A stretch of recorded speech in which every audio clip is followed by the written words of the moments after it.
All right. Welcome everybody. We're so glad you're here.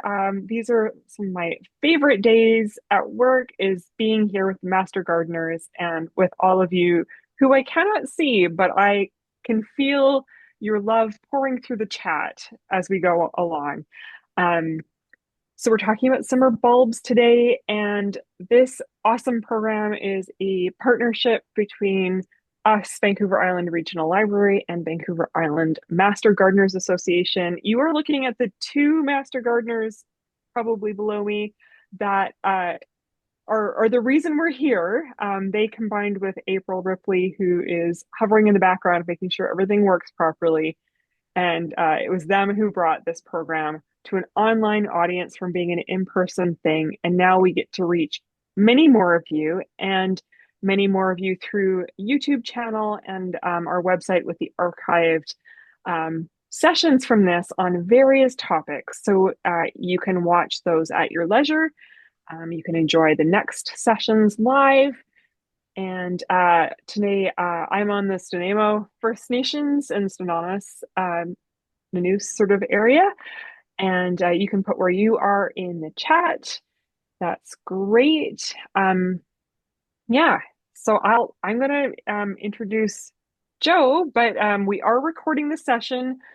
Nothing about you is recorded. It's all about Joe and Richard and this lovely content, and we'll let you know after the session. If you need to leave early, we'll be emailing it out so you don't miss anything. You can put things that are of the moment in the chat, little clarifications, comments, your own experiences, and any questions. We're going to save them to the end of Joe's presentation, and you can put them in the Q&A feature at the bottom. That just makes sure that we don't lose any of your important, great questions. And you always have so many, which is wonderful. Richard and Joe will be helping you with those questions at the end, and Richard will handle the questions in the chat as we go. Okay. Jana has said she can only see you, Darby, but I think it's just the way that's set Probably up. speaker Yeah. view. Yeah. Should be The switching to speaker Joe. view will come up. Yeah. Yeah. And I'll stop talking pretty quick anyway. Okay. So about Joe, she's a senior master gardener and she teaches and writes about sustainable gardening and food security in our changing climate. She's an ornamental plant enthusiast and was a year-round urban food gardener for over 35 years. She's taught multiple seminars at Van Dusen Gardens, horticultural associations, and garden clubs, VIU's Master Gardener training classes, and the Horticultural Technicians program at VIU's Payne Center. Her articles and photographs have appeared in Canadian, US, and international magazines, and Joe has been the brains and face on a bunch of these sessions. So if you dive into the back catalog, you'll see her on a bunch more of these. And of course, Joe is a troublemaker.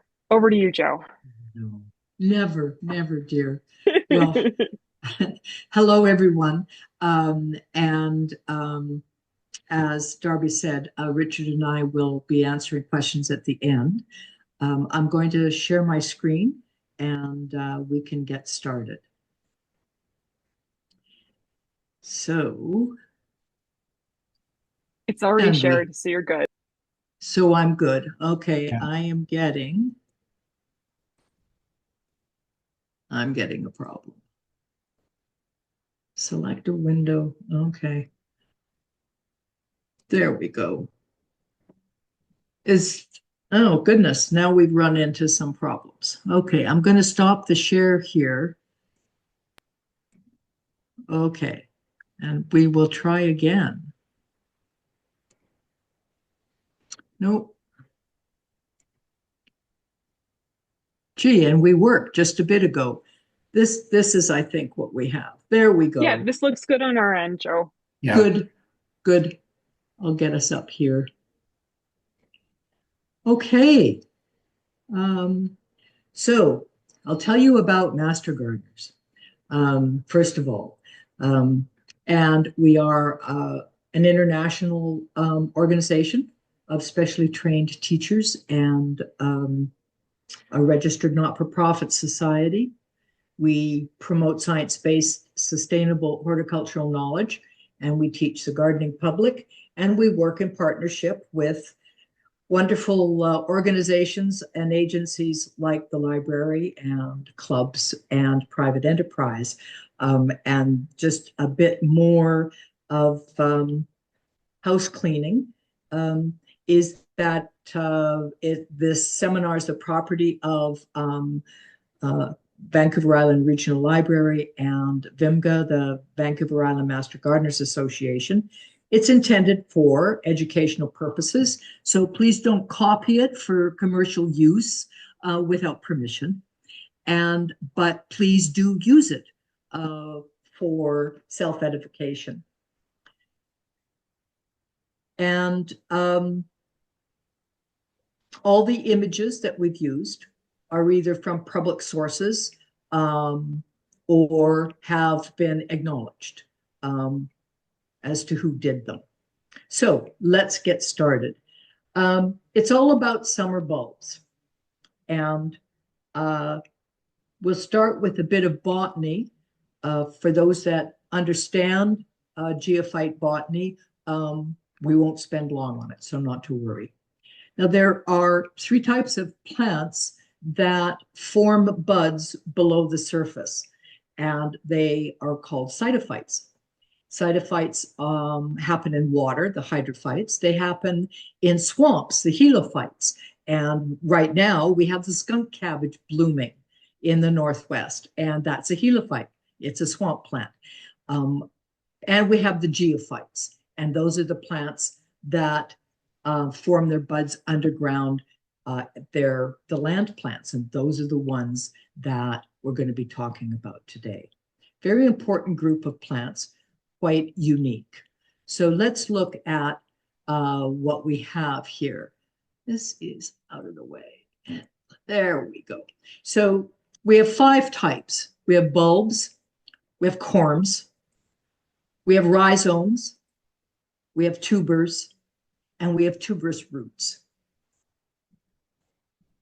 The characteristics of the geophyte is that they have 2 underground storage systems, and this is unique in the world of plants.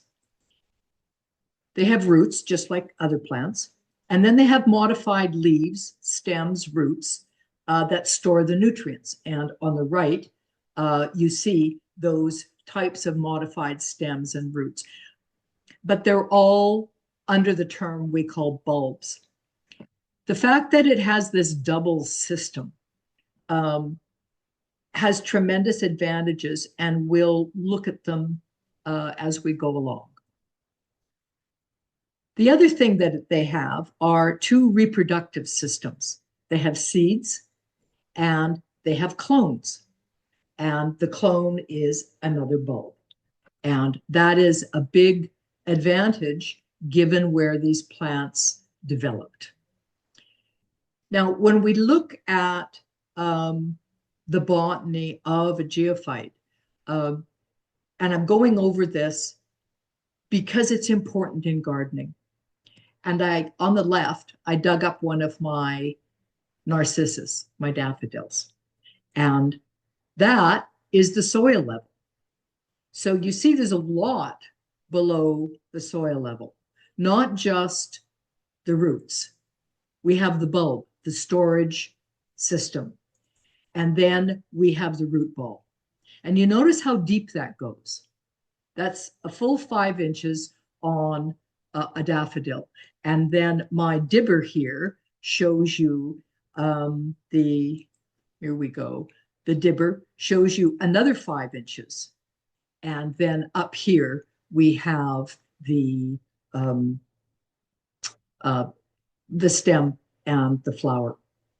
And giving you a cross section, you can see that this whole part here is underground, and that flower bud, that is way down in here, and that's what makes it a geophyte. Notice the bulbule here, and I pulled up something that got kind of crunched during winter, and this is a tulip bulb, and you can see that the roots, it got laid on its side.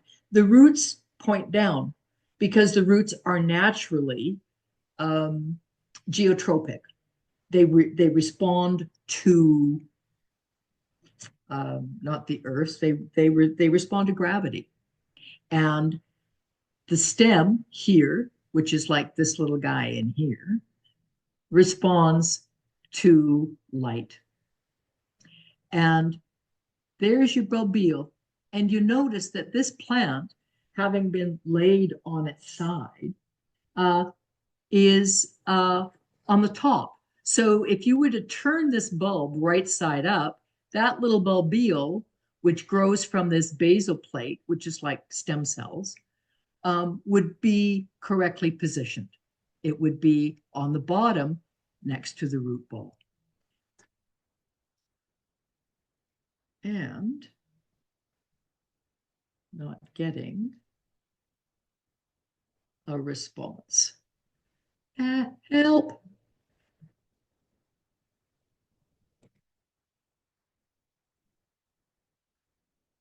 Come on, mouse. There we go. And you can see there is where the soil would normally be. So this is all you see up above, but that bulb knows that even if it's laid on its side, it responds both geotropically and phototropically. And this narrow system, rather than going wide, going deep, as it says on the slide, instead of wide, is very important.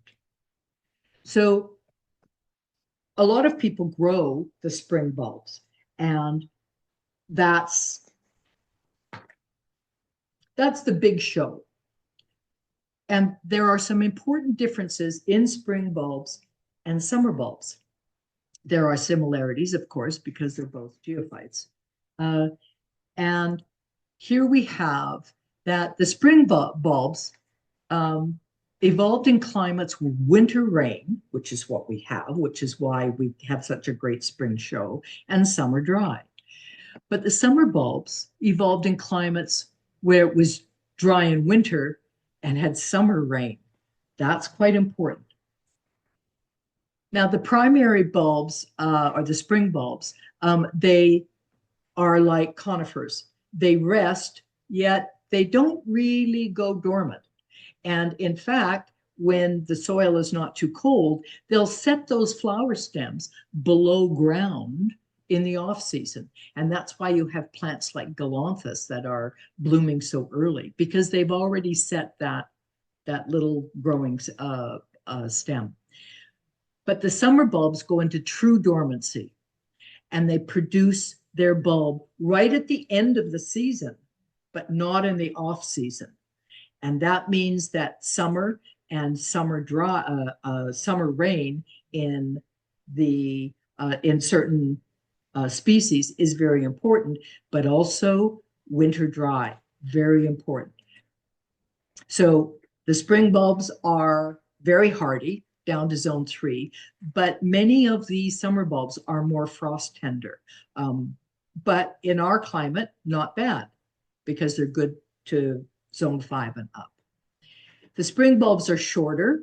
The summer bulbs are tall and graceful, and that's a big deal in the summer garden to have these great showy bulbs. Spring, you plant in autumn. They'll bloom late winter through spring. And the summer bulbs that we're going to deal with today, they plant in spring.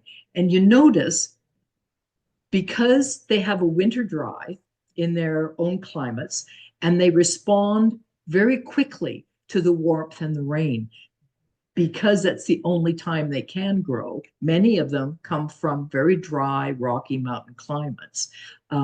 So they bloom late because they're just busy, like growing, setting their new bulb, and they'll bloom late, and through the summer into the autumn. So we have foliage, of course. Both are the same here. They need that foliage after the bloom in order to create the new bulbs.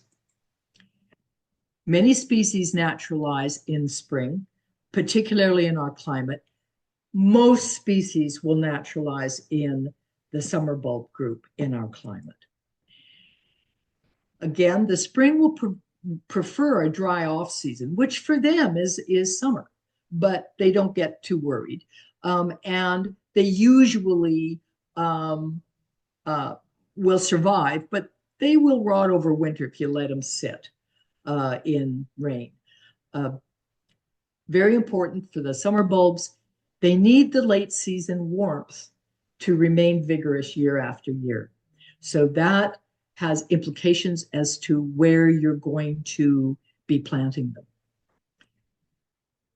Evolutionary advantages that all geophytes have. And here we have what dahlias look like in the wild. Isn't that lovely? First of all geophytes evolved at the edges of climate zones. Think of it like where we live and the neighbors that live up the mountain. Uh, Very close together, but right at the edge of a climate zone. So they need protection at these edges, which is one of the reasons they produce that bud below ground. They also need protection from naturally extreme climates, drought and freeze that you will get in a desert or on a mountainside. They also have protection against pollinator loss. So in bad years, sudden late spring storms, flower damage for one reason or another, say high winds, and there's no pollinators, and also from grazing animals. So a lot of our summer bulbs actually evolved in areas where there were grazing animals, and so the animals might come through, and you'll notice in a lot of bulbs, both spring and summer, their leaves are very tall, and then the stem grows up from below, and so the animals will eat the leaves, but not the flower. And when you have plants that have a flower stalk that comes up, they may not be able to reproduce because there's no flower. And it also allows multi-year dormancy. If any of you have lived in the desert, you'll know that you don't always get blossoms every year. I lived in the desert in the southwest of the US for many years, and still go back and visit from time to time. And yet, for all the 35, almost 40 years, oh my God, is it that long? I've only seen the Joshua trees bloom once. And so you can see how multi-year dormancy can be very important. Now, the thing about evolutionary advantages is that these few items also give us garden advantages. And look here, look at this is our dahlia. Quite a difference. Lot of advantages. It'll tolerate harsh summer conditions. So rocks, sun, drought, and don't we all have a corner of our garden that's kind of like that? And so it allows us to plant on the edges of things. You may have a lovely woodland garden, and yet the pathway is in the sun, and there's dry spots on the side, and yet you can plant bulbs right there, and they're happy. Can allow mixed plantings in the same area. Remember how I showed you the depth of the bulbs, and each bulb has its own depth. The standard is the depth of the bulb plus that amount on top, all below ground is your standard depth.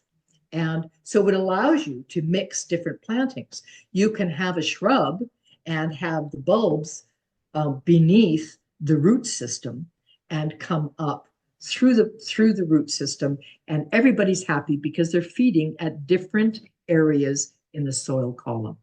Also, because of that narrow root system that I showed you in the daffodil, you can plant things close together. And as long as they're at different levels, they don't compete. Another advantage is you can put them on the margins. Remember, I just mentioned about the sunny walkway. You also have a choice in the summer bulbs of a lot of different styles, and we'll go through some of those. There are also some smart fire choices. Now, because we're getting drier and drier summers, um, the foliage will die back, and it's very low, so you don't have fire ladders. This is the big deal with summer bulbs, is that they really are quite unique, and that very many of them are very stately. And in a cool garden and a woodland garden, they give you these wonderful shots of color. And this is important when we're designing. We'll talk a bit about that. They're low maintenance, like all bulbs are. They don't require a lot of amendment. They get get by just fine. Thank you very much with decent soil and some mulch. They're all perennials, and many are naturalized slowly. Some are edible, and we'll talk a bit about some of the edible bulbs. They tolerate sudden changes. So if we get a super dry summer and your garden is on level 3 and you can't be watering your whole garden, if they do need a bit of water, a shot with a watering can is all they need. They're good in containers, which is really an advantage. Um, and we'll talk about that. They have multiple cultivars in the species because of the hybridization, and you can get a really long bloom season if you're like an allium fanatic. You can have alliums at different heights and different times in the season. And as we go through the seminar, if you haven't got the handouts are all bloom time charts and care charts and the like. And I will pause when they're up on the screen, and you can hit print screen and get those copied over to your computer and keep them in your electronic files or print them out later. And this is okay. And I've also done this because these are recorded. Then the people who are watching later on won't get the handouts, but they can still do a print screen and get a hold of them. And they can be grown for foliage as well as uh, bloom. And that's something we're going to be talking about.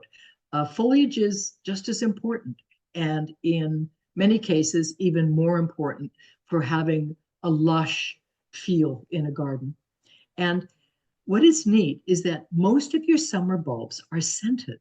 So you have freesias, lilies, summer gladiolas, which is the acidantheras, and daylilies. Uh, Now we have some other advantages. They are on tall stalks, so they make good cut flowers. They can poke up through low grasses and whatnot. They're great specimen plants.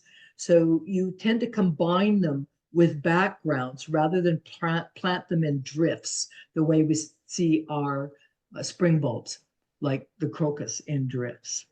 And they can create such a show with just one or two or three specimens planted for visual effect. So that's real. That's a real advantage in designing with them. And um, container advantages. And here we have um, canna lilies and caladium, and just on a patio. Aren't they lovely? You can plant at different depths. Remember, we talked about that. And as you can see in the caladium and the cannas have very big bulbs, and they're planted at the bottom. And then above them are planted the foliage the caladium. So you can crowd them for successive bloom. You've heard the term lasagna pots, and they use that system a lot in spring planting. So you have the bigger bulbs planted on the bottom, the smaller at the top, and you have ongoing blooms. And that narrow root system, again, you can crowd them to get real impact. Look at how these cannas are crowded and the impact of them. And also because many of the summer bulbs are more tender, you can enjoy some really exotic stuff and then just bring them inside because they do well in containers.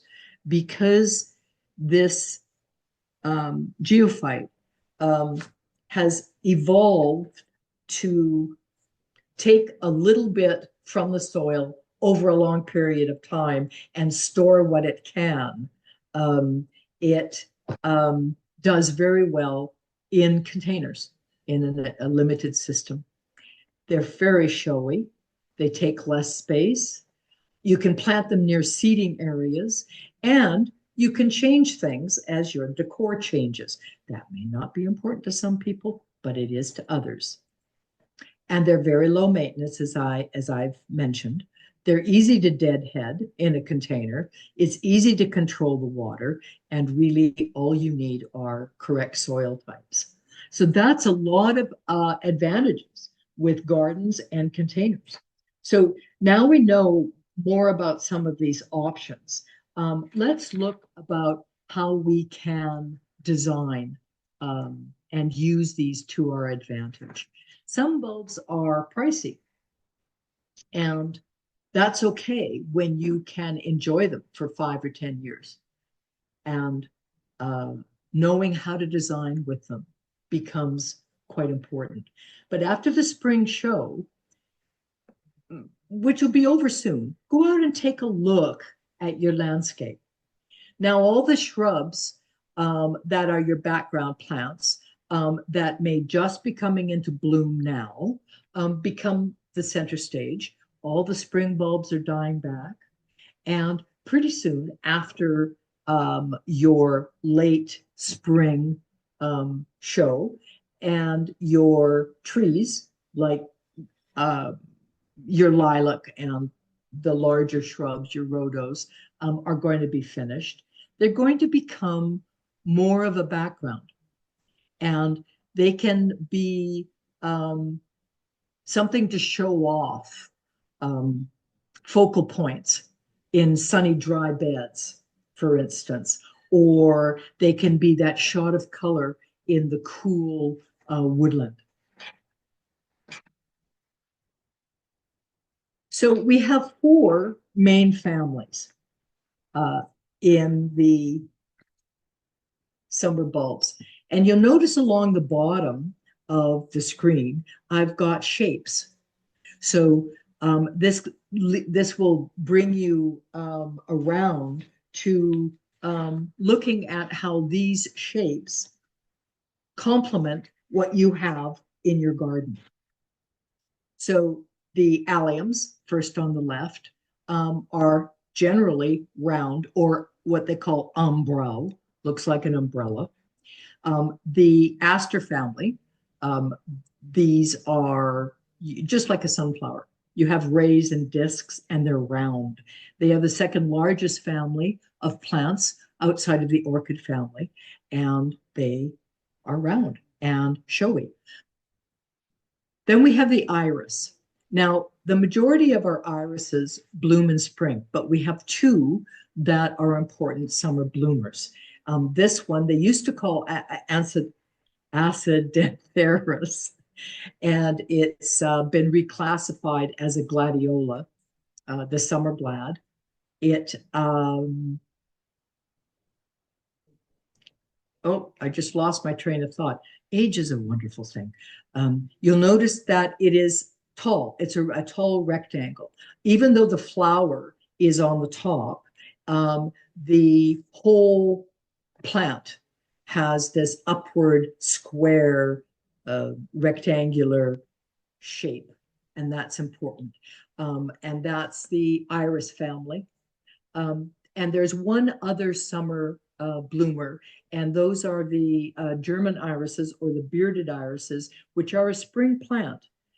But there's a group of them that are re-bloomers, and they will bloom again in August. So you can use that as a transition from spring through summer to August. And then the last group is the lily, and it's trumpet shaped. And those are real showstoppers. So let's look at some of these. So we have the alliums, and look at all the different types. We have the starburst, we have the globe, and the allium molly, which I always have enjoyed.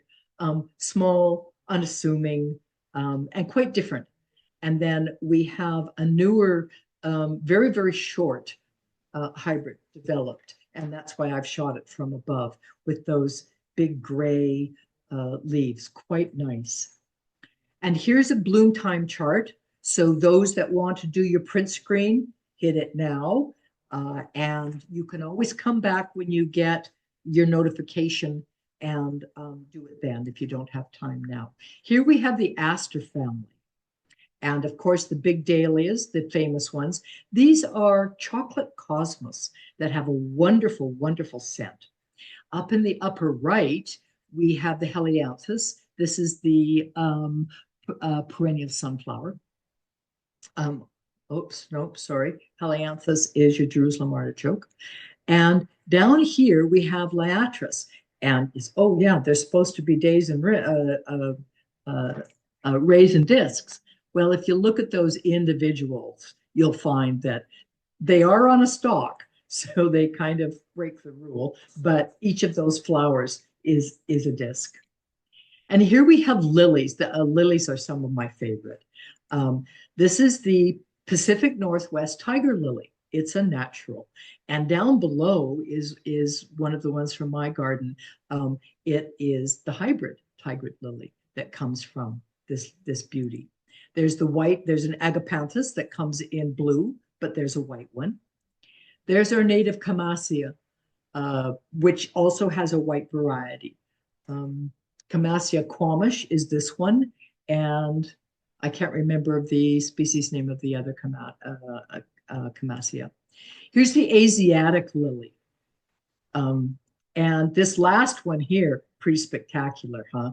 That's the Oriental lily. They call them stargazers because you'll notice that the red lily in the middle here points forward and slightly down.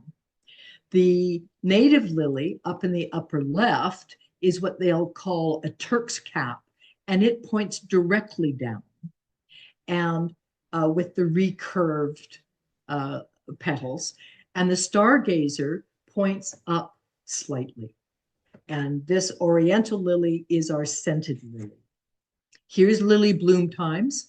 Look, they go all the way through August. Our species lilies are later, and the Oriental hybrids, and those are the lovely smelly ones, those are usually the absolute last to bloom. Again, you can take a print screen of this.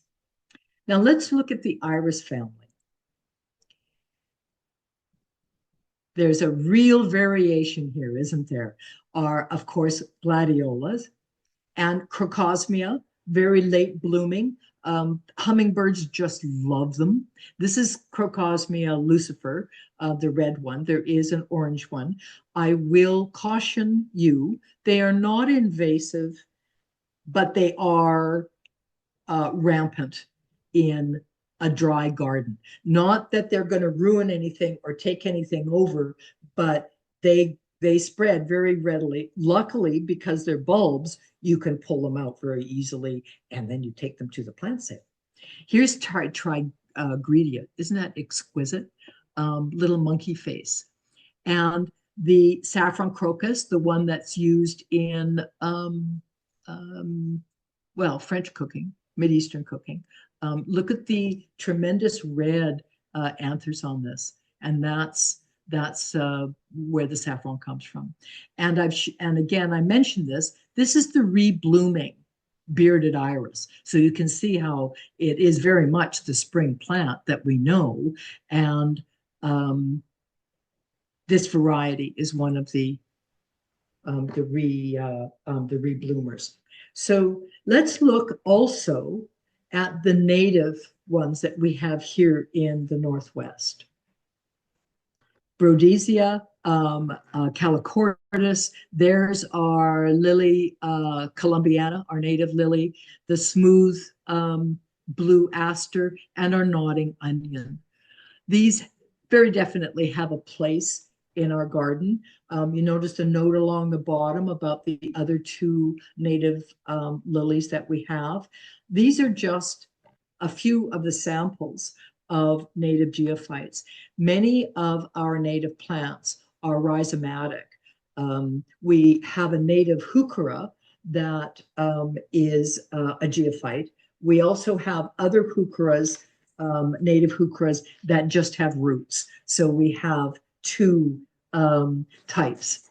Um, and the more that we incorporate native plants into our garden, the more we can really help slow climate change because we're creating diversity, we're feeding pollinators that have evolved along with these plants.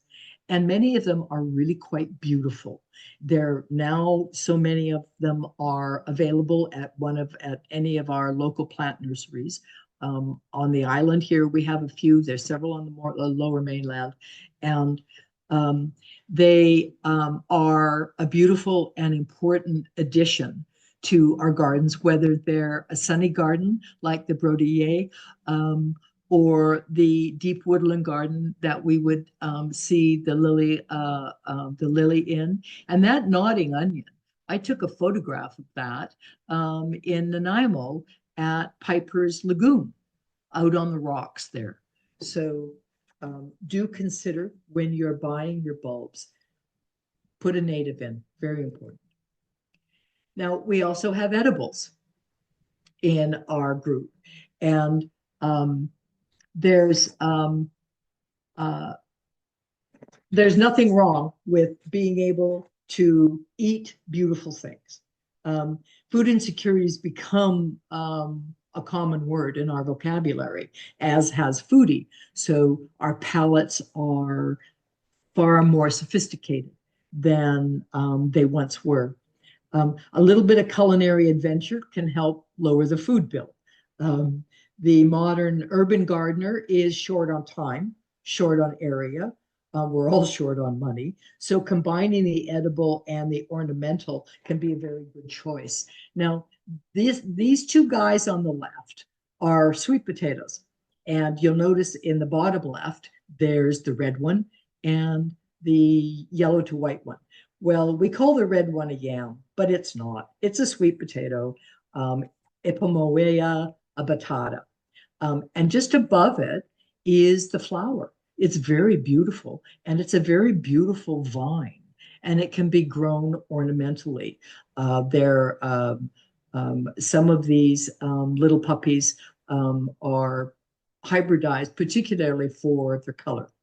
Across the top here, we have the daylily, which is very important in Southeast Asian cuisine. All parts are edible. The flower, the buds, the stalks, and the rhizomes. And they're scented. Now, that's a plant that has a lot of uses. Our beautiful dahlia, the flower is actually edible. You pull off the leaves and throw it in the salads. The tubers are edible. However, I have to admit, I've never eaten a dahlia tuber, but apparently they are quite tasty. And down here we have the sunchoke. And you see, I've put the flowers in the corner here. The neat thing about the sunchoke is that it has inulin fiber. So diabetics or celiac sufferers, they can eat this where they can't eat a potato because of the starch. And however, when you dig that up, I used to store mine in the ground. But when you dig it up, it slowly turns to starch, and the flavor changes. There's nothing wrong with it. It just has develops a different flavor. Down in the center here, we have taro. Um, Again, I've never eaten taro. I hear it's sweet and starchy. Um, and down on the right is a really remarkable plant. I love them in my garden because they have this exotic look about them. And all parts of the canna, just like the daylily, are edible. They are from the tropics, but they're like tomatoes in as much as they've become hybridized to become more hardy in our zones. And I remember when you always had to lift the cannas. And yet now, if you have an area that doesn't freeze, some people leave them in the ground. This spring, when I was cultivating my soil in my little strata plot, um, I found where I had dug them up and taken them in because I wasn't sure whether they would overwinter. I had volunteers, so I didn't get them all, and they overwintered just fine here in the Cowichan Valley. Another neat thing about canna is the tuber is used a lot as a food source, that it has the most concentrated nutritional form of starch. And so it's pretty important, like the taro is in southern climates. And it is grown commercially because, you know, all those biodegradable plastics, they're made from canna bulbs. Here's some summer bloom time chart from Longfield Gardens. Again, hit print screen. And here's another one that's really useful because it shows the different planting depths. And so now you can see on some of these tall plants how you can combine them. You can also combine them with your summer bulbs, or your spring bulbs. So my suggestion is now you take your spring bulbs and you get popsicle sticks or markers or whatever, and put them right next to where that greenery is coming up. That will mark it for you. And you can put summer bulbs right next to them at the correct depth, and you're not going to spear those bulbs and ruin them. So you can have an ongoing show of different heights and different colors and different shapes. So let's look now at another important use for bulbs, and that is summer foliage. This is one of my hosta. Now, you can have ground covers, you can have them in containers, you can have them in the garden, you can have them in many heights. Now, there is Solomon seal. As you can see, a medium height ground cover, quite hardy. Now here is a front stoop, and you have your you have your little calla lily, the Zantedeschia. Boy, my tongue. And the big colocasia. This is the taro that you saw that was edible, and there's your caladium, and they're all in pots, and they're all in front of a house. There's some more caladium in the landscape. Look at the colors. And you see it's planted under a tree because they will not interfere with the tree roots, whereas many other plants will. Oh, here we go. Get you out of there. And there's your calla. And I included the calla lily in foliage because you can see it really does have spectacular foliage, as well as these tubular, what they call spathes or spaths. And there's more canna, a brighter bronze canna than what I showed you before. And look at this amazing flame color. So some important uses. And even the little guy at the far left here, this is a hardy cyclamen. And there are species of hardy cyclamen that bloom in all seasons. and they have this lovely uh, um, patterned leaf, and then they pop up the little cyclamen flowers. Very good in a woodland landscape. They love to sit under trees. Now, here's one that a lot of people don't realize is a hosta. Is a geophyte, which is the hosta. And look at all the things that you can do with it. Hostas are usually known just as herbaceous perennials because they do die down each year. Yet they are, in fact, a geophyte. They put um, uh, their stems grow beneath the ground. And we've got some really spectacular ones. Look at that. That's a colocasia, a type of taro. And these plants are grown for their size. The alocasia, elephant ears, caladium, which you've seen, canna lily you've seen, colocasia, and hosta. And here's some examples of them. Now, this is the Himalayan lily. Look at the height. There is Colocasia gigantea.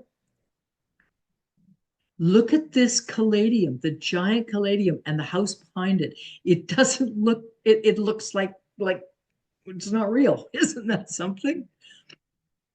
And again, your cannas. And there's hostas. Look at the size of these hostas if you want giants. And there's your alocasia, your elephant leaf. The alocasia points up and the colocasia points out or down. And the alocasia takes more sun and dry than the taro, the colocasia. And now we have summer shade. You remember I mentioned Solomon seal. Well, there it is. Solomon seal is also edible, as is the hosta. The hosta shoots and young leaves are edible, and the young shoots of Solomon seal are also edible. Now, I'm just looking through what else we have here. Finally, there's the flowers of the hardy cyclamen. And here's the arum family, they're Araceum, and the rain lily along the bottom. And of course, our begonia, very good plant for not only summer, but shade and autumn. And I really love this little tricertus, this blue fellow in the center. It's called the toad lily. It's not very tall. I used to plant mine right along the walkway in front of the roses and next to a shade tree. And so I had the tree for shade. I had the rose. And then in late summer, when the rose was finished, I had my wonderful little toad lily. It takes semi-shade. And underneath it is the Zephranthis, the rain lily. And they're called that because they usually bloom after a rain. Remember what I said about the flowers grown in dry climates. And the minute it rains, they explode into color. Now, we usually have such lovely late summer and early autumns on both coasts. So extending the bloom time into autumn gives us a lot of extra pleasure as the season winds down and the colors become more golden. So here we have some autumn images. In the upper left, we have Nerine. This is one of the begonias that I used to grow. Here is the Crocosmia. You see the orangey yellow variety. Lycoris, the spider lily to the right, and the Martagon lily, very much like our native lily in shape. It likes a bit of shade, and it is a very late bloomer. We have the schizocylus, which is the kaffir lily, which will bloom into autumn. We have on the far right the autumn crocus. Now, the autumn crocus is a term used for both the saffron crocus, which you've seen, and this autumn crocus, which is actually colchicum. So they are different. So when you're looking at your bulb packages, you can remember that. And of course, last but not least, we have the beautiful, what they call autumn daffodil, Sternbergia. And so the um, autumn crocus is actually a type of lily. It's not a crocus. And the daffodil, the Sternbergia, isn't a daffodil. So there you go.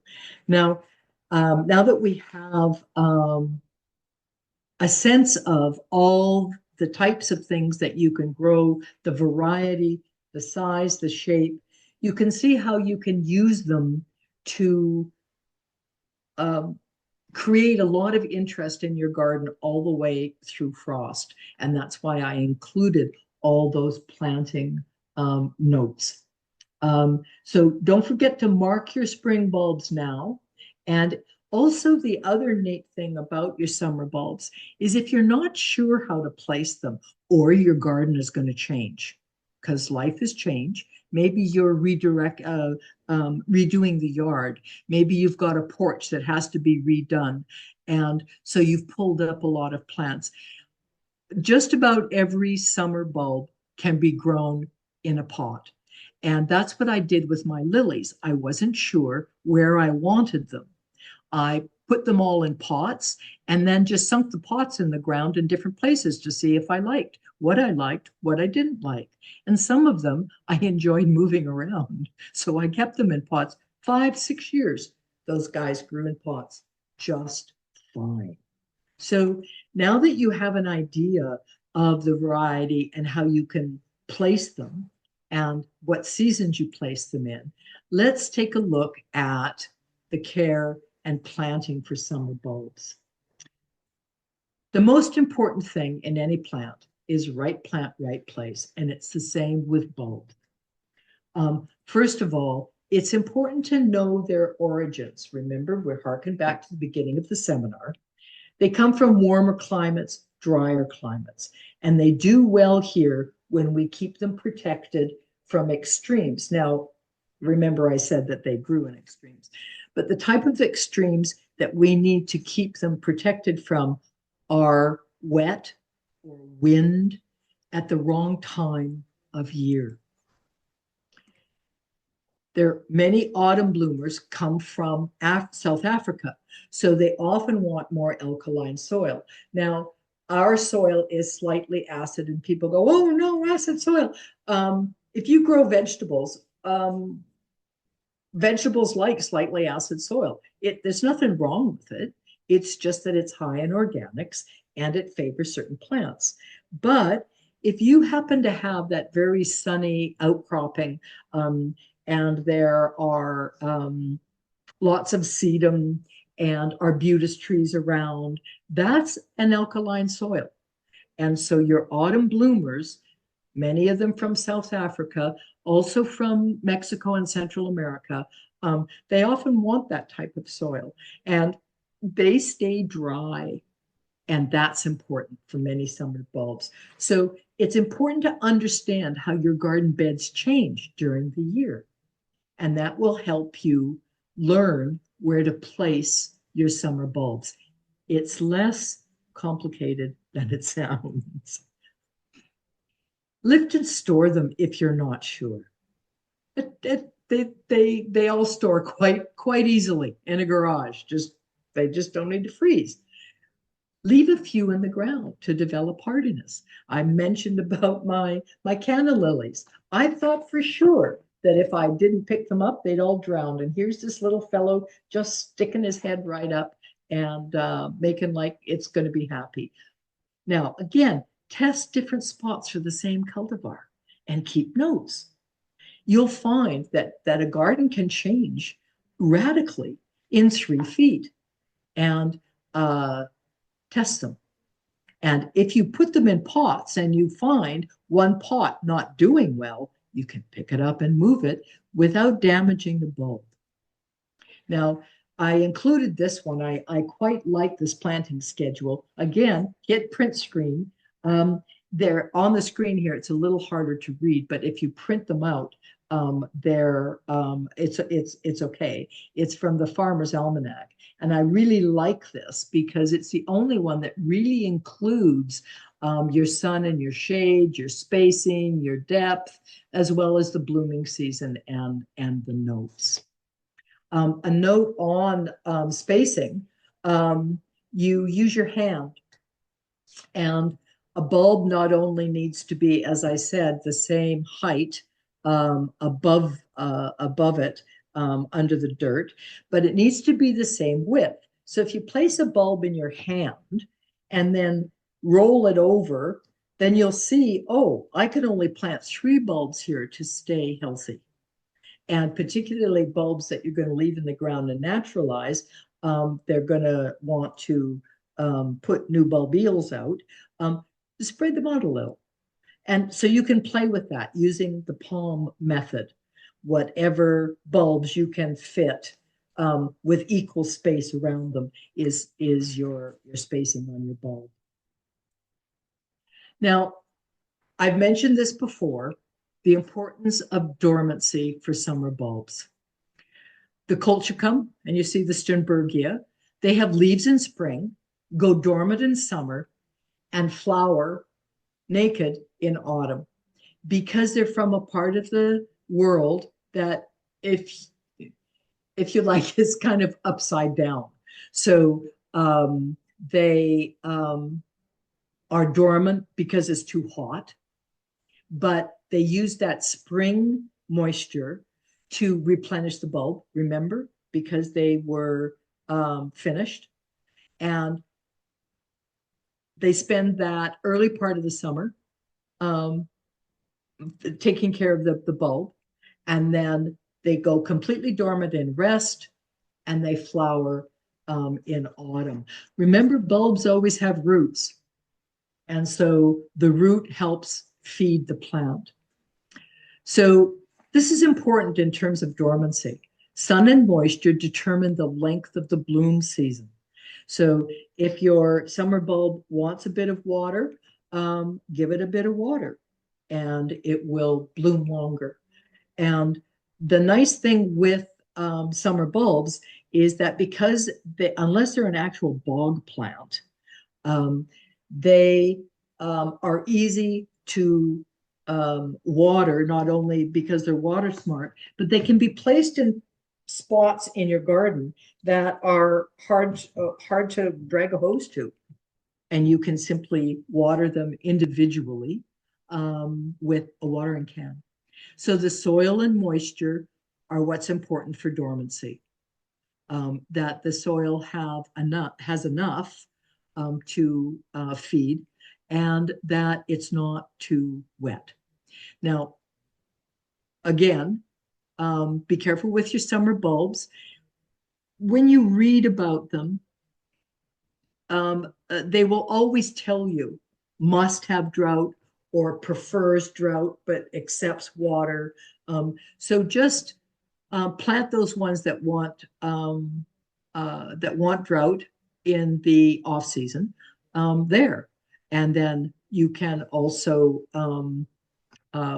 water them when they need it. And especially the late summer and autumn bloomers like Sternbergia and colchicum, the autumn crocus. And this is because in their evolution, as we said, they are dormant until it rains. And this is why we plant them when we plant them in a drier garden, and they respond so quickly and become the beautiful, beautiful plants that we're used to. So here's some tips on bulb care. Get an early start, plant them in containers in a sheltered place, and then simply lift them out and drop them in the ground at the correct level when the soil warms. Don't crowd the naturalizing species. We mentioned this. Place them a wee bit further apart and give them room to spread. Treat all edible bulbs like a food crop. In other words, you're going to put more compost around them. Many need light water during bloom, but if they get too much dry, the bloom time is shortened. So you see, you kind of got to learn your plants. In a dry bed, um, again, water with a can, give them the drought they need after bloom if that's what they need. And if they're half hardy, treat them as an annual, which is an expensive way to go, or simply lift them.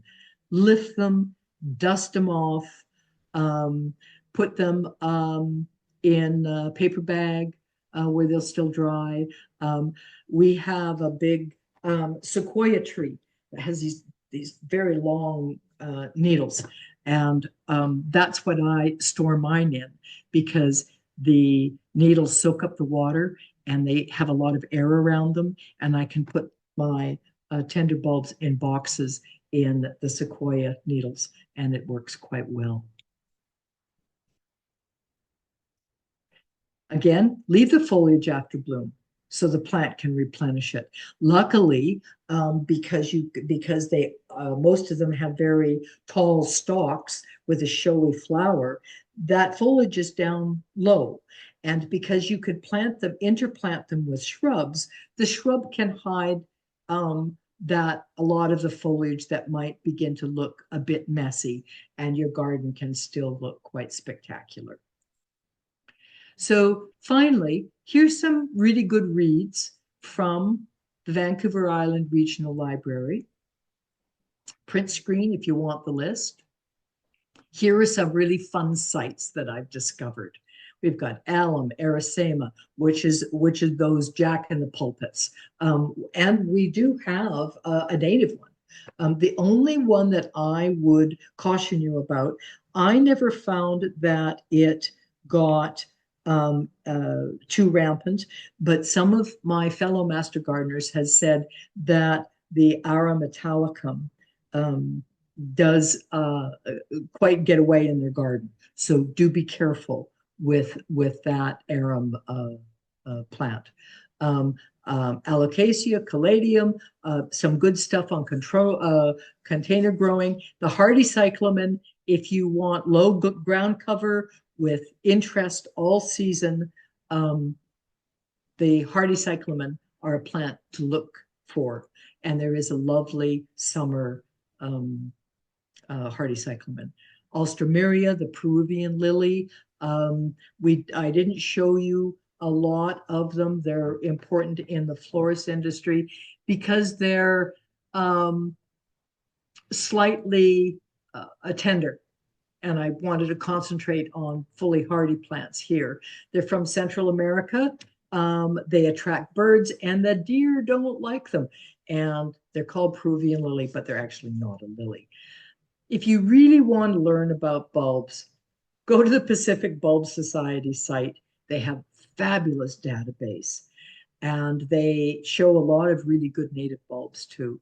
And then the summer bulb for shady gardens is a real winner. And my last one, I'm not sure which one that is because my thing is covering it up. So what else have we got? Just remember to plant what you love, enjoy the color, enjoy the scent, plant in containers if you're not too sure, and go crazy, have fun. And that's probably about it. So thank you for learning with us. As you can see here, that's a hosta blossom. So there you go. And they can smell really nice too. Yes, the Royal Standard hosta has is scented. And some others are as well, aren't they, Richard? What's that? Um, The some of the other hosta varieties. Or scented? Someone just asked, I don't have sequoia needles. What else can I use? Um, the other mediums that will work very well are strips of newspaper, shredded, right? That does very well. And the ink in all newspapers is plant-based and non-toxic. You can use core fiber if you like, that will work. You can lay them out on a table with space and just a brown paper over top to keep the light out, or they will And begin to moss sprout. also works quite And well. moss works well. And our native moss, you just pull it out of your lawn.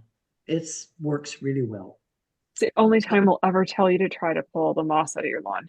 Oh, I love mossy lawns, and I've used them to line baskets with the native moss. So it works quite well.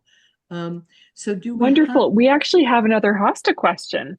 oh, good. Okay. Let's just segue right into that. Should hosta plants be divided? If so, how often? Ah, yeah, hostas can be divided like any perennial. They, I always pulled them apart rather than just chop them. I don't want to do uh, more damage than I have to. And you divide them in the off season, so before they begin to sprout in spring, and like the same time you divide other perennials, and you divide them when they get bigger than the space you want them in. Real simple. You Um, can spread them around also if it's a yes, particular hosta yeah. you really like. Someone just asked about the daffodils are getting dense. Yeah, Hmm. daffodils will do that. And wait till they're finished, and then just pry them up and take your big guys and move them. Your little ones will produce greenery next year. Not all of them will bloom. So leave a few small ones and a few large ones and just spread them out. Wendy, Uh, can part of that part of that question was also about most don't bloom with That's bulbs in because different sizes. So that's just because they're smaller, or is that no, if they're not blooming, it's probably because they're crowded and they're young. okay? Daffodils last longer than tulips, but um, they're just the old ones are dying out and the new ones are crowded and young. Spread them out. Be patient. They'll bloom for you next year. Wonderful. Okay, we're gonna move into the chat here. So, Someone says, "Can you leave dahlias in the ground?" Well, you can, and I have. I I did I once have by two. accident. Um, they were the gallery dahlias. And in our climate, if you're not sure, see, dahlia tubers are left quite close to the surface. And I simply mulch them so they don't freeze. I had them in raised beds in my old property, and they did all right, although the ones closer to the edge did die during the wintertime. Uh, yeah, if you've got them in the ground, mulch them and they should be fine. Make sure it's well draining soil though, a good sandy soil. Yeah. I'm not a professional, and mine mostly made it last year. There you go. We have a master gardener in our group who is a dahlia specialist, and she actually has a dahlia that was accepted by the International Society and was named after her. She lifts hers, right? And stores Hers them are very very spe carefully. hers are very Yeah, special. yeah, All exactly. right. Just looking at the Q&A, would you consider pleone, Richard, I need your help. A summer bulb? If so, what are planting and growing needs? It's Lynn Guest from the top of the Q&A. I did not say that correctly. I'm so sorry. Hang on. Pleione. Pleones. Now you got me, dear. Is it a bulb? Let me just look it up. Let him look that up. That Okay, I'm sorry, I'm not Rich, familiar with that. While Richard Richard's looks that up, Googling. let's go on No, to I'm something looking. else. After my bulb blossoms are finished, I don't have underground irrigation to them, but they're mulched well. Will they survive these crazy summers year after year as they go into dormancy without additional water? If they're summer bulbs, pretty much yes. Um, don't worry about them because of the mulch. They'll do quite well because the soil will stay soft, and So, what bit of rain they get will be enough. so The spring Cleome, bulbs, not so much. Cleome is Spring. an orchid. It's a terrestrial orchid, and it is hardy, ground hardy zone in our zone here. So it should do all right without having to be lifted. I wouldn't say it's a summer bulb, being an No, orchid, but no, you should probably protect it. that's why I didn't recognize it because it really it's not a bulb. It's An um orchid, um um. a dwarf orchid from the high mountains of India and China. Okay, okay. Um, uh, Thanks for something that I don't know about because I will look. We do have a native orchid here on Vancouver Island as well. It's in Beacon Park, and but as far as I know, their orchids are not bulbs. No, But I shall look it up. no, they aren't a bulb. This one is a bulb. It isn't. It isn't. I didn't think It's an so. orchid. Okay. Yeah. Okay. What else have we got, Darby? Constant learning, hey? Oh What's the yeah. best soil for growing begonia in a pot? I would say something with a fair amount of peat or core in it. They do require a fair amount of water, so don't let them dry out. But anything with like Sea the soil will work. yeah, or like the sunrise. No, what is it? The number four grit with grit would be good Mm-hmm. also. Yeah. Number four, what? Number Grit. four, grit. Yeah, Oh, okay. it's a type of potting mixture. It's just got some perlite in it, which actually adds some drainage to it. Yeah. Keeps keeps It's the it's keeps the moisture air and retentive. yeah, yeah. Other Sunshine. people know what you're Yeah, talking Yeah, about. pro yeah, mix, yeah. pro mix. And yeah, sunshine mix is also yeah. Yeah, same thing. There's also the what is it? Oh, I've lost it.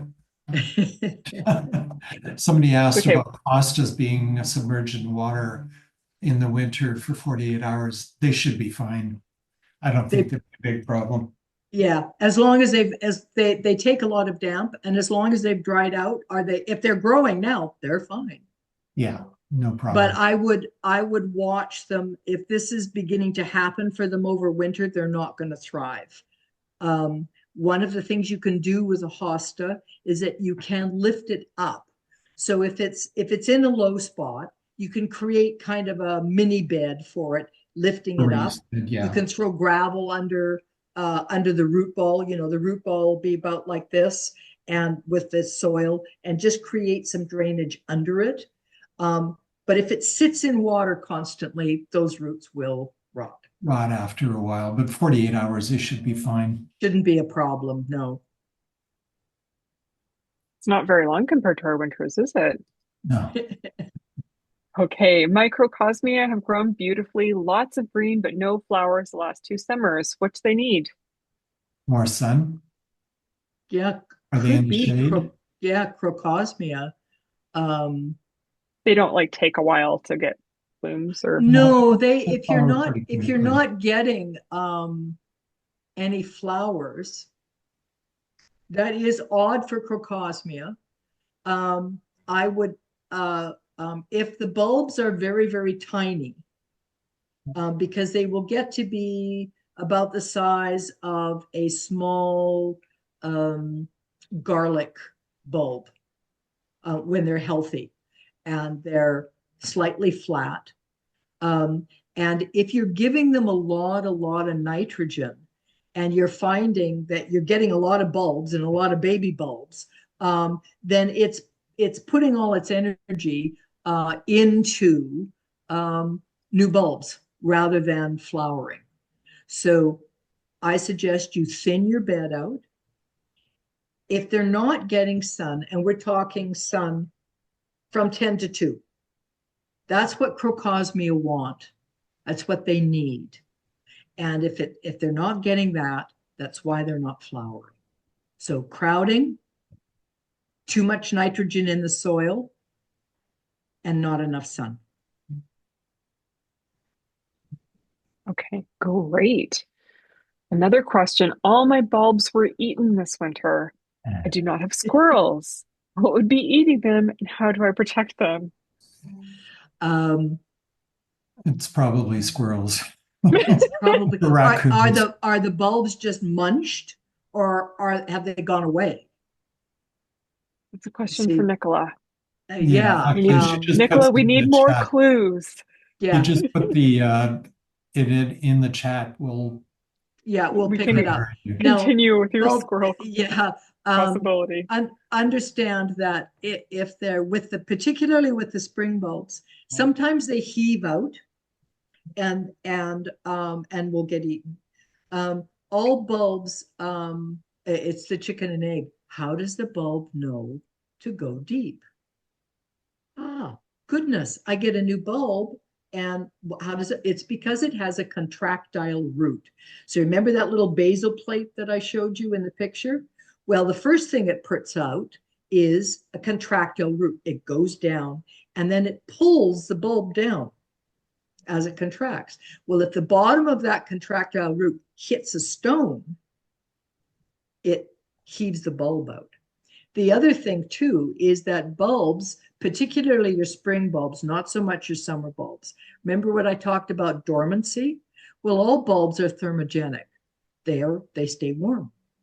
And because they stay warm, lots of garden pests like to hang out around the bulbs. And the birds know that. So the birds peck. And you said, God, the birds have been after my bulbs. They're not after the bulbs, they're after the bugs. And as they do that, they damage the bulbs. So if your bulbs are damaged, you do have somebody eating them. Squirrels, moles. If they're planted too shallow, then the birds will dig them out too. Raccoons will dig them out, not because they want the bulbs. Sure, huh? Not because they want the bulbs, but because they want the critters that live around the warmth of the bulbs or under the bulbs. And you you can protect them with bulb baskets, and you can make your own bulb basket. It's just screen, and you plant the bulb in a screen basket, and you throw all the soil around it and everything, but you've put a cage around it. And if you have big expensive bulbs like the cannas, it's worth the effort.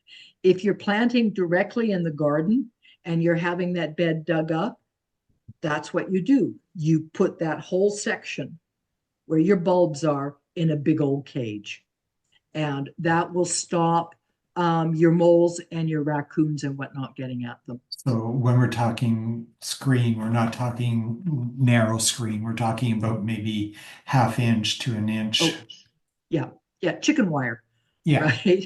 Yeah, tiny chicken wire. How deeply to plant a bulb? Okay. Um, I wish I had. I wish I had one with me. I usually have a bulb with me. If my bulb is this, can you see my hand there? If my bulb is this tall, I want that much soil above it. So you take the height of the bulb, you add the height, and then right where that gnarly old finger is, that's the top of my soil. So that's your standard bulb depth. You'll notice that in my handouts, they have it listed how deep to plant the bulb. And when you buy your bulbs, if you look on the packaging, they'll tell you how deep to plant them as well. And again, the hand method, there we go. If I can fit a bulb here, then my next bulb is going to fit here. If the whole bulb takes up this much of my palm, then the next bulb has to be at the tip of my fingers. So that's how you do it. Height and width is the space they need to survive.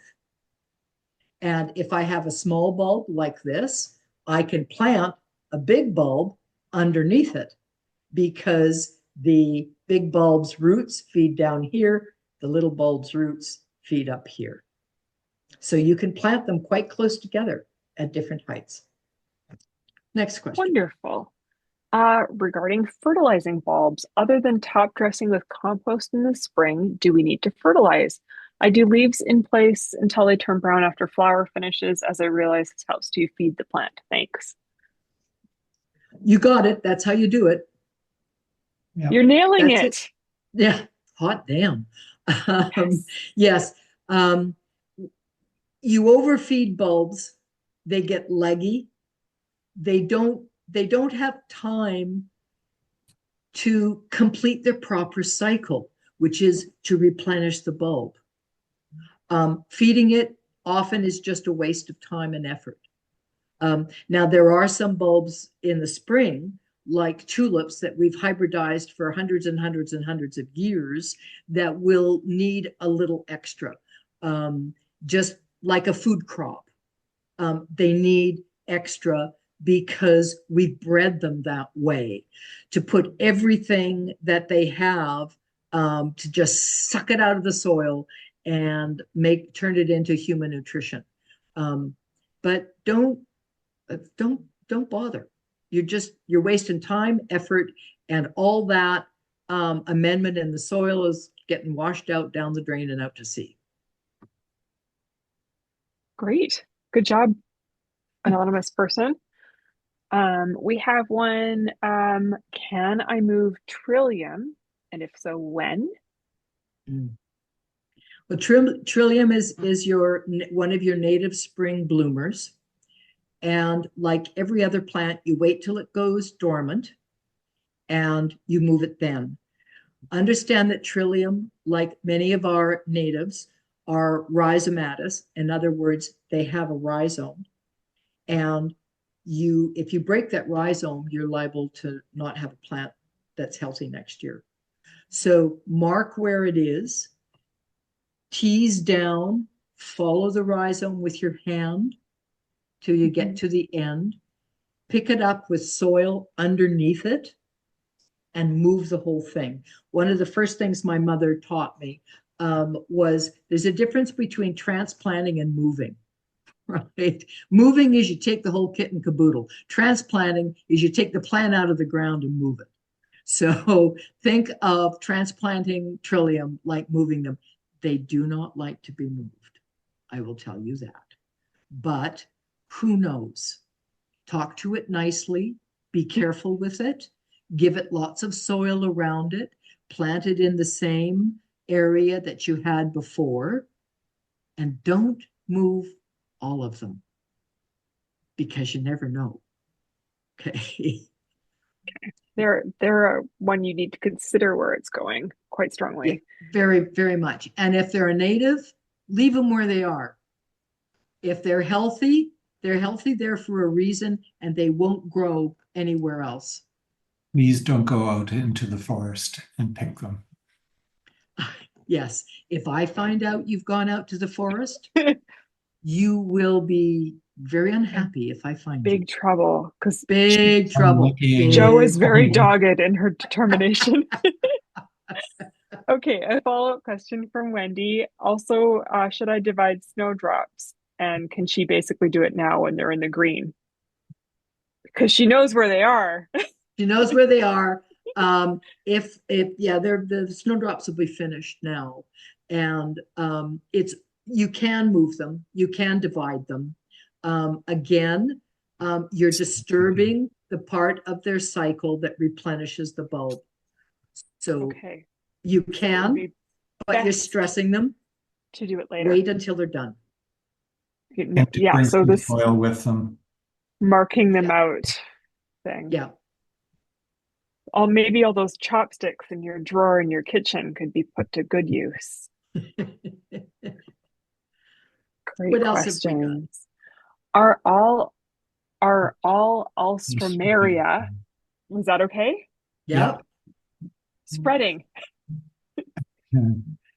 There is one that's quite invasive uh, in this zone, and actually it's very difficult to eradicate. I did have somebody give me some, and it spread like wildfire. So if you have it, Which species is that? Do you know? it was the one that was hardy here in on the Okay. coast. Okay.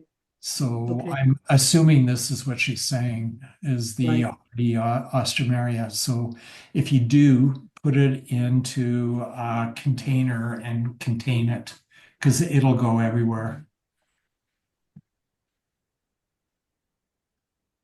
Oh, the Trillium was where we put a new fence on the driveway, so cannot see it well. Yeah, okay, give it a try. Yes, and I had heard you say that about the Alstroemeria, um, Brian. Brian, I'm okay. Richard, um, and the Alstroemeria that I grew were always in a container.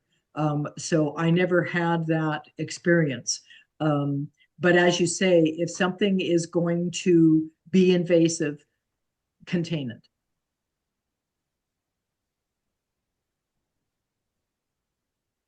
I have, Okay. Yeah, Deborah has gladioli bulbs that she left in the ground. They didn't flower the next year. Can I pull them out now and lift them? Should I wait? well, it's too early for their blooming season. And I don't know why they didn't bloom last year. If they bloomed the year before, then they were in recovery time. Wait until their blooming season, which is early July. Yes, Richard? Yep. And if they don't bloom again, let them finish their season and then look at what's going on with the bulbs. Gladiola can be very fussy if they don't get the right amount of water. In other words, not too much, not too little. They need Okay. medium, constant water. Or remember what the slide said. Incorrect moisture shortens bloom time.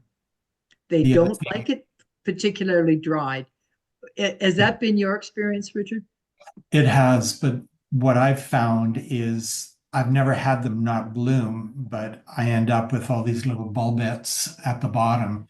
So you lose the parent plant and you've got all these little plants that take years to get to any size flower. So I've not had problems with them reflowering, but mine were always in bright sun. They do like a lot of sun. So if they're not getting enough sun, that could be one of the issues. Or if they're not getting enough fertilizer, that could be another issue. You have to remember that the corm itself, it forms a new corm every year. So the corm it flowered is at the bottom of the new corm. So that it actually the new corm is what will flower next year. So if it's not getting enough fertilizer, not enough sun or anything else, then it won't flower next year. And also depending on how yeah, you're quite right, Richard. Particularly in mentioning the little fellows. Often you'll get such a deal on a plant because gladiola can be expensive, and what they gave you was a very young bulb that can take 2 to 3 years to come into its season. So it's sometimes hard to know. There's a question from Lynn that we missed about Can we collocation. do the final four rapid fire? I believe Sure, in us. sure. Lynn has a question here about growing colocasia in a pot. I've grown them and they do quite well. Uh, Again, it's got to be a free draining, but it likes being damp. Actually, eventually it'll get too big for the pot. You'll have to divide it. And you get all these little pups or little side shoots on it. So, yes, grown in a pot, but in a pot, Be it's not going to be hardy outside. So you'll have to cut it back, maybe put some sulfur on the cut part and throw it in the garage for the wintertime. And Keep eat the little ones. Yeah, Eat the little ones. And sometimes on a patio, just a one big colocasia is just it's just fantastic. exquisite. Yeah, yeah. So the last okay. four questions, what have we got, Darby? We have where do you find the print screen button? Oh, That's a Joe question. the Joe question. Print screen is usually up at the upper right of the keyboard, isn't it? Mine is It's usually, on, yeah. it would be on It depends on Microsoft. whether it's a, yeah. Go online, ask, how do I use print screen? Because there are Or different Windows or keyboard, Mac. there are I different think keyboard Mac is strokes. control print. Yeah. Yeah, How do there you are, do it, Joe? Do you have to press two buttons? yeah, yeah. And Like control and print screen? Is that what you do? yeah, yeah. And wait for your recording to come out. And in the meantime, figure it out. And then you can use it. Tulips. Look at all these digital literacy skills that we're attaining I know, it here. This makes is me crazy. exciting. It's, I sometimes I just want to be a Luddite. Okay, last two questions. We can do this. Okay, In our climate, how long do tulip bulbs last? Like how many seasons? three, they're short-lived bulbs anyway. They decline naturally very quickly. Um, I after year three, I find that they decline in my garden. How about you, Richard? I have species Oh, tulips. thanks for So mentioning that. Very different. they come back every year. They spread. They're really pretty. They're just tiny, but in mass, they're really lovely. And Oh, they will last for years and years and years. In Yes. fact, you may end up dividing them and giving them to people. Thanks for Kelly reminding found us. Yeah, Kelly thanks for found the remind. print screen button. Oh, good. Thanks for reminding us about Good those, job, Richard, Kelly. because the Tulipa tarda, the Pulcheria, the Fosteriana, these are all species. And one They're thing I noticed is that the deer pretty. don't seem to like them. No, they don't. They're Miracle. so pretty. Yeah, You know, and they're in beautiful. mass they make a nice show, but Oh yeah, clearly they and don't. the little tulipa, yeah, the tulipa tarda. It's white and it has a bright yellow center and it folds back, and the early bumblebees go Love them. crazy. It blooms in my garden about the same time as the crocus, and Oh, cool. the bumblebees just love it. Blue ash, Wonderful. Are blue asters invasive? they Actress, are. um, Asters.